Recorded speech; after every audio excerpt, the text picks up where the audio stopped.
Hi everyone. आज के इस वीडियो में हम लोग डिस्कस करेंगे जो चैप्टर सेमीकंडक्टर इलेक्ट्रॉनिक्स है, दैट इज चैप्टर 14। तो वहाँ पे एनसीईआरटी से आपको क्या क्या चीज़ें पढ़ना है फॉर योर बोर्ड एग्जामिनेशन। ठीक है।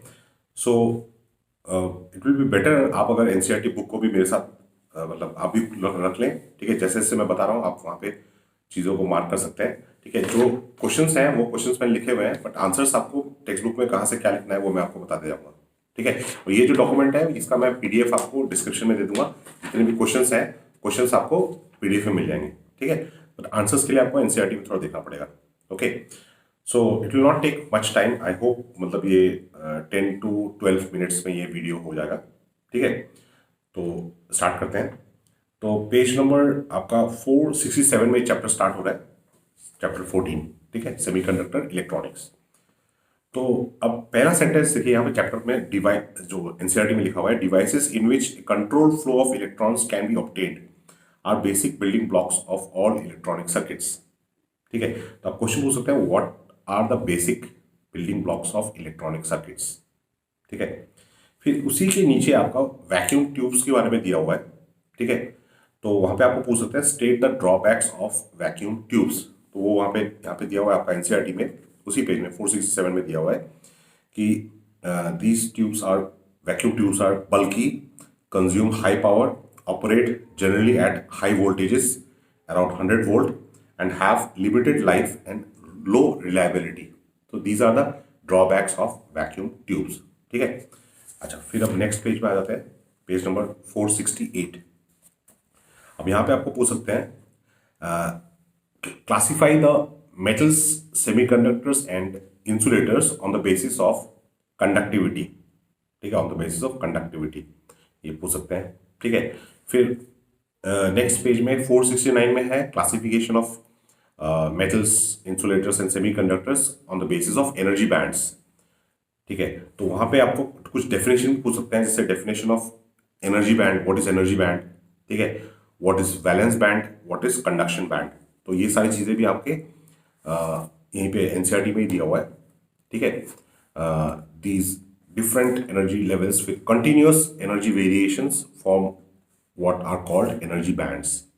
ठीक है, on the basis of energy bands जो है टॉपिक पेज नंबर 469 में, वहीं पे देखिएगा आपका ये एनर्जी बैंड जो भी डेफिनेशन है वो आपका थोड़ा इटालिक्स में तिरछा लिखा हुआ है, ऐसे इटालिक्स में है।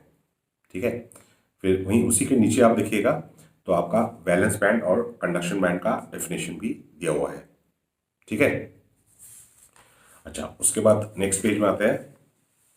नेक्स्ट पेज में आपका 471, तो यहाँ पे आपका एक फिगर 14.2 में एक बैंड डायग्राम दिया हुआ है। तो वो आपका पूछ सकता है कि explain the difference between energy bands of metals, insulators and semiconductors. Explain the difference between energy bands.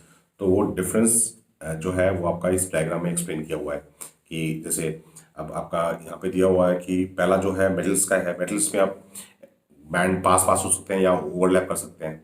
ठीक है, इंसुलेटर्स में बैंड गैप बहुत ज़्यादा होता है, सेमीकंडक्टर में बैंड गैप कम होता है। ठीक है, अच्छा यहाँ पे यहीं पे आपका और एक चीज़ एक्सप्लेन किया है एनर्जी बैंड गैप, वो पेज नंबर 471 में ऊपर की तरफ एक्सप्लेन किया है एनर्जी बैंड गैप। ठीक है, अच्छा उसके बाद आते हैं पेज नंबर 472 एंड 473। यहाँ पे आपका इंट्रिंसिक सेमीकंडक्टर्स क्या होते हैं, व्हाट आर इंट्रिंसिक सेमीकंडक्टर्स। ठीक है, फिर पूछ सकते हैं पेज नंबर 474 में दिया हुआ है, 474 में स्टार्टिंग में एकदम टॉप में दिया हुआ है कि why intrinsic semiconductor behaves like insulator at 0 kelvin. ठीक है, ये आपका पेज नंबर 474 में ऊपर की तरफ दिया हुआ है। फिर why intrinsic semiconductors are not preferred for making semiconductor devices. ठीक है, तो ये आपका इसी पेज में 474 में एक्सट्रिंस ये चीज पूछा है इंट्रिंसिक सेमीकंडक्टर की, why intrinsic semiconductors are not preferred, मगर जो एक्सप्लेनेशन है वो आपका एक्सट्रिंसिक सेमीकंडक्टर की स्टार्टिंग में दिया हुआ है कि the conductivity of intrinsic semiconductors depends on its temperature. ठीक है, hence there is a necessity for improving their conductivity, this can be done by making use of impurities। तो एक्सट्रिंसिक सेमीकंडक्टर के स्टार्टिंग में जो पैराग्राफ है वही आपका इसका आंसर है, why intrinsic semiconductors are not preferred for making semiconductors। ठीक है, अच्छा उसके बाद आते हैं डिफाइन डोपिंग। ठीक है, यही पूछ सकते हैं डिफाइन डोपिंग। डोपिंग क्या होता है? State the essential features of dopant. ठीक है, तो यहाँ पे आपका दिया हुआ है उसी पेज में, page number 474, the deliberate addition of desirable impurity is called doping. ठीक है, the dopant has to be such that, ये किस तरह का प्रॉपर्टी, डोपेंट कैसा होना चाहिए? such that it does not distort the original pure semiconductor lattice. It occupies only a few of the original semiconductor sites. The necessary condition to attain this is that the size of the dopant and semiconductor atoms should be nearly the same. Dopant के atom का size और semiconductor के atom का size almost same होना चाहिए। ठीक है, so this is state the essential features of dopant. Okay, फिर आ गया पेज नंबर 475। यहाँ पे आ गया आपका in an type semiconductor number of electrons is much greater than number of holes. तो ये एक्सप्लेन करना है। ठीक है, तो ये आपका एक्सप्लेनेशन पेज नंबर 475 में लास्ट 2 पैराग्राफ्स। ठीक है, in dope semiconductor total number of conduction electrons any is due to electrons contributed by donors. यहाँ से 475। फिर आ गया आपका डोप्ड 476 में, doped semiconductors are electrically neutral, explain. ठीक है, ये आपका जो इक्वेशन 14.4 है 476 पेज में, इक्वेशन 14.4 के नीचे लिखा हुआ है, note that crystal maintains an overall charge neutrality as the charge of additional charge carriers is just equal and opposite to that ionised cores in the lattice. ठीक है, 14.4 के नीचे लिखा हुआ है, इक्वेशन 14.4 के नीचे, पेज नंबर 476। फिर आ गया draw the energy bands of N and P type semiconductors. ये आपका एनर्जी बैंड्स ड्रॉ करने के लिए पेज नंबर 477 में फिगर 14.9 जो डायग्राम दिया हुआ है, एनर्जी बैंड डायग्राम। ठीक है, तो यहाँ पे एन टाइप सेमीकंडक्टर में जो डोनर एनर्जी लेवल है वो जस्ट बिलो कंडक्शन बैंड है, और पी टाइप सेमीकंडक्टर में जो एक्सेप्टर एनर्जी बैंड है, एनर्जी लेवल है, एक्सेप्टर एनर्जी लेवल, वो जस्ट वैलेंस बैंड के ऊपर है। ठीक है, अच्छा, ये आप क्या हो गया पेज नंबर 477 का कहानी। फिर आ गया 478। अब 478 में स्टार्ट हो गया topic of PN junction, PN junction diode. तो यहाँ पे पीएन जंक्शन फॉर्मेशन जो टॉपिक है पेज नंबर 478 में, पीएन जंक्शन फॉर्मेशन, तो वहाँ पे सेकेंड पैराग्राफ में देखेंगे तो आपको डिफ्यूजन और ड्रिफ्ट 2 टर्म नजर आएंगे। ठीक है, उसको अंडरलाइन कर लीजिएगा। तो वहाँ पे आपको पूछ सकते हैं elaborate on diffusion current and drift current. Diffusion current क्या होता है, ड्रिफ्ट करंट क्या होता है during the formation of PN junction diode. जब पीएन जंक्शन डायोड फॉर्म करते हैं तो डिफ्यूजन करंट और ड्रिफ्ट करंट फ्लो होता है, तो वो क्या होता है, वो करंट क्या होता है। तो ये एक्सप्लेनेशन आपका पेज नंबर 478 में दिया हुआ है। ठीक है, फिर उसी पेज में आपका दिया हुआ है व्हाट इज डिप्लीशन लेयर, जो लास्ट पैरा है, space charge region on either side. Depletion layer को थोड़ा देखिएगा, ये जो फिगर 14.10 के थोड़ा ऊपर देखेंगे तो डिप्लीशन रीजन करके लिखा हुआ है, the space charge region on either side of junction which is deplete of charges is the depletion layer. ठीक है, अच्छा, उसके बाद आके आपका 479 पेज में 479 पेज में सेकेंड पैराग्राफ का जो एंडिंग पार्ट है वहाँ पे एक्सप्लेन किया है बैरियर पोटेंशियल। सब पूछ सकते हैं व्हाट इज बैरियर पोटेंशियल। ठीक है, फिर आ गए हम लोग बायसिंग, व्हाट इज बायसिंग, ये पूछ सकते हैं। पेज नंबर 479 में ही है, PN junction diode under forward बायस, रिवर्स बायस। ठीक है, तो वहाँ पे explain forward biasing, explain reverse biasing. फिर आपका पेज नंबर 481 में एक सर्किट दिया हुआ है, मतलब फॉरवर्ड बायस और रिवर्स बायस करके, एक सर्किट फॉरवर्ड बायस के लिए, एक सर्किट रिवर्स बायस के लिए। फिर एक ग्राफ दिया हुआ है, तो ये ग्राफ वोल्टेज करंट ग्राफ है। इस चैप्टर में जितने भी वोल्टेज करंट ग्राफ है ना, उन सबको वीआई कैरेक्टरिस्टिक ग्राफ बोलते हैं या आईवी कैरेक्टरिस्टिक ग्राफ। ठीक है, तो ग्राफ ड्रॉ करने के लिए आ सकता है। फिर पेज नंबर 482 में जो फर्स्ट पैरा है वहाँ पे एक टर्म डिफाइन किया है, थ्रेशोल्ड वोल्टेज। ठीक है, थ्रेशोल्ड वोल्टेज, तो पूछ सकते हैं डिफाइन थ्रेशोल्ड वोल्टेज। और उसी के नीचे वाले नेक्स्ट पैराग्राफ जो सेकेंड पैराग्राफ है 482 सेकेंड पैराग्राफ वहाँ पे डिफाइन किया है रिवर्स सैचुरेशन करंट। फिर थर्ड पैराग्राफ में डिफाइन किया है डायनामिक रेजिस्टेंस। ठीक है, तो define threshold voltage, reverse saturation current और डायनामिक रेजिस्टेंस, ये सारी चीज़ें डेफिनेशन पेज नंबर 482। अच्छा, फिर आ गए हम लोग रेक्टिफायर। अब रेक्टिफायर में हाफ वेव रेक्टिफायर और फुल वेव रेक्टिफायर, दो तरह के रेक्टिफायर होते हैं। फुल वेव पढ़ लिया तो हाफ वेव आप लोग कर लेंगे, तो पढ़ना है आपको फुल वेव रेक्टिफायर। ठीक है, फुल वेव रेक्टिफायर में एक और चीज़ आप लोग पढ़ लीजिएगा, मिस आउट नहीं कीजिएगा, that is the role of filter circuit. अब फिल्टर सर्किट कैसे जो रेक्टिफायर का आउटपुट है, जो उसमें रिपल फैक्टर है, उसको कैसे रिमूव करता है। ठीक है, तो explain the role of filter circuit, ये पूछ सकते हैं। फिर जीना डायोड तो सिलेबस से रिमूव कर दिया। फिर आगे आपके optoelectronic devices. Optoelectronic devices में अब जैसे ये थोड़ा एनसीईआरटी से एकदम अच्छी तरह से पढ़ना है, तो पहला जो डिवाइस है वो 487 में दिया हुआ है। उसमें आप पूछ सकते हैं what is A photo diode. तो पहला सेंटेंस, फोटो डायोड के नीचे जो सेंटेंस पहला सेंटेंस है वही उसका आंसर है। Photo diode is a special purpose PN junction diode fabricated with a transparent window to allow light to fall on it. ठीक है, फिर it is operated in reverse bias, वो भी वहाँ पे ऐड कर दीजिएगा डेफिनेशन में।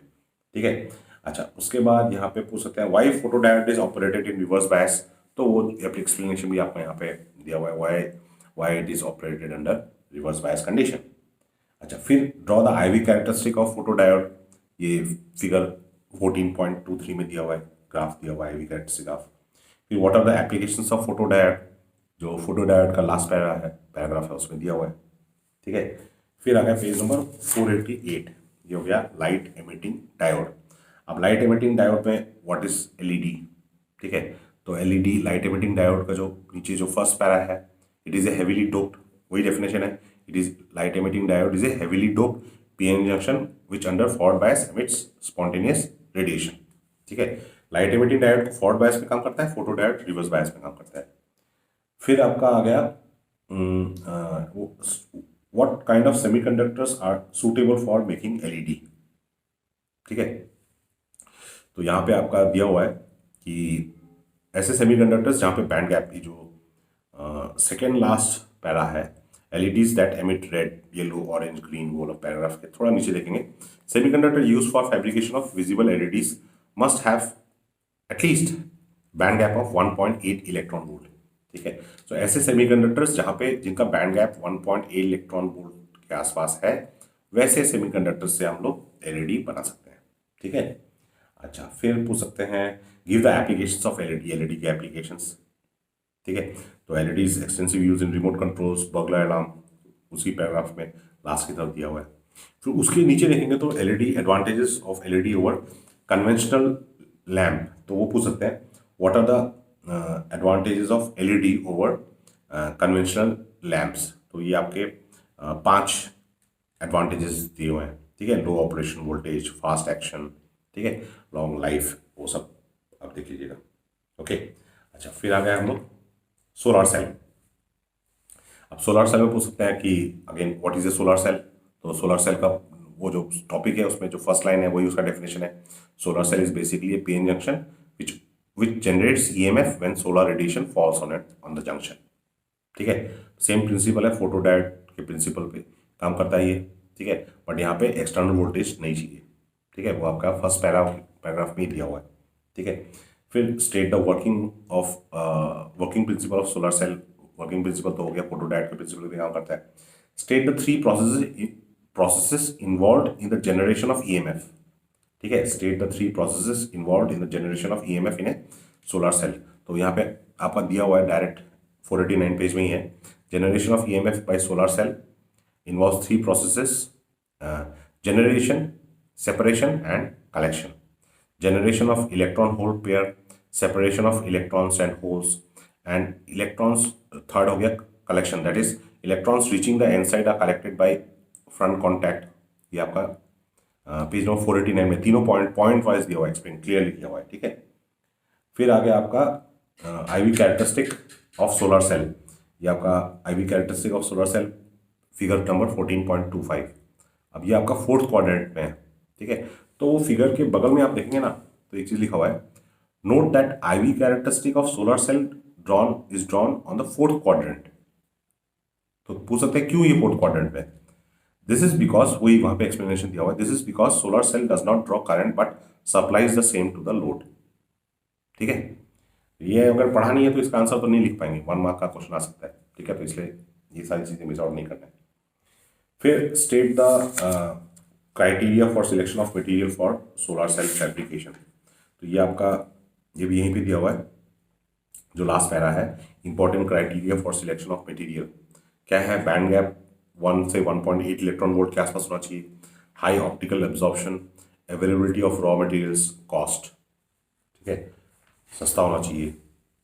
फिर आ गए हम लोग ट्रांजिस्टर। अब ट्रांजिस्टर में what are the 3 components of transistor? Emitter, base, collector, page number 491 answer दिया हुआ है यहाँ पे। फिर state the features of emitter, base and collector. ठीक है, तो यहाँ पर दिया हुआ है एमिटर कैसा होना चाहिए, बेस कैसा होना चाहिए, कलेक्टर कैसा होना चाहिए, हाईलाइट किया हुआ है, पॉइंट वाइज दिया हुआ है। ठीक है, अच्छा फिर आ गए हम लोग page number 493, common emitter transistor characteristic. इसमें आपका सर्किट ड्रॉ करने के लिए आ सकता है, फिगर नंबर 14.29, ग्राफ ड्रॉ करने के लिए आ सकता है, input characteristic curve, output characteristic curve. ठीक है, फिर आपको यहाँ पर डिफाइन करने के लिए आ सकता है, 3 चीजें डिफाइन करने आ सकता है। इनपुट रेजिस्टेंस क्या होता है, आउटपुट रेजिस्टेंस क्या होता है, पेज नंबर 494, आउटपुट रेजिस्टेंस क्या होता है, करंट एम्पलीफिकेशन फैक्टर क्या होता है। ठीक है, ये हो गया आपका पेज ट्रांजिस्टर का कहानी। अच्छा, उसके बाद स्विच एम्पलीफायर, तो ये तो स्टेट बोर्ड के लिए रिमूव्ड है। ठीक है, असम हायर सेकेंडरी काउंसिल के स्टूडेंट्स के लिए रिमूव किया हुआ है। फिर आ गया आपको लॉजिक गेट्स। अब लॉजिक गेट्स में जो बेसिक गेट्स है वो आपको पढ़ना है, उसमें कोई मतलब इफ एंड बट नहीं है, वो तो नॉट गेट और गेट जितने भी हैं बेसिक गेट्स वो आपको पढ़ना ही है। इसके अलावा आपको पढ़ना है NAND gate as universal gate, मतलब नैंड गेट से और गेट, एंड गेट कैसे हो सकता है, नॉट गेट कैसे हो सकता है। ठीक है, अच्छा इंटीग्रेटेड सर्किट्स। अब ये नॉर्मली स्टूडेंट्स इसको इग्नोर कर सकते हैं, बट इसको इग्नोर नहीं करना है। यहाँ पे क्या क्या पूछ सकते हैं वो मैं आपको बताता हूँ। What is an integrated circuit? ठीक है, और दूसरा चीज पूछते हैं what are the 2 types of integrated circuits. ठीक है, analogue circuit and digital circuit, page number 506 में दिया हुआ है। ठीक है, इसके अलावा जो एग्जाम्पल्स और एक्सरसाइज आपको देखना है वो मैंने यहाँ पे PDF में अटैच कर दूंगा, वो आप लोग क्वेश्चंस वो देख लीजिएगा। ठीक है, so these are the things you need not miss out from your NCERT textbook. Okay, so hope this video helps you in your preparation. My best wishes. Good luck.